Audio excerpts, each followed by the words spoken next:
business avec Métropoline TBC du groupe Itzik Tchouva, le complexe qui révolutionne le concept de centre d'affaires.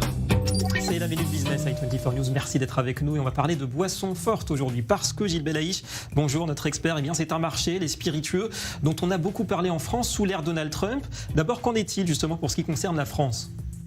Alors, c'est un marché qui se portait bien jusque-là avec une progression de 524 à 709 milliards de dollars de chiffre d'affaires dans le monde et une consommation qui est très axée vers les 18-35 ans sur ces alcools forts et qui de plus en plus se retrouve face à un vrai dilemme, le sujet des taxes douanières qui viennent beaucoup freiner les progressions et c'est un vrai sujet, notamment pour les grandes marques de spiritueux français comme le groupe Pernod Ricard qui exporte près de 5 milliards chaque année de ces alcools-là. Et qui sont, Gilles, justement les plus gros consommateurs de spiritueux français aujourd'hui ?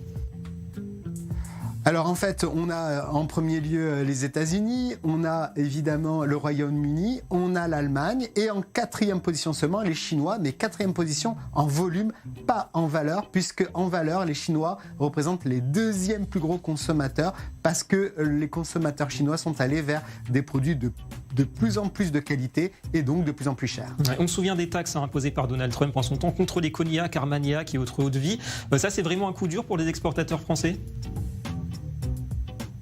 Oui, c'est 25% de taxes douanières et seuls les champagnes et les vins restent pour l'instant à peu près sauvegardés. Avec modération, merci Gilles. C'était la Minute Business avec Métropoline TBC du groupe Itzik Tchouva, le complexe qui révolutionne le concept de centre d'affaires.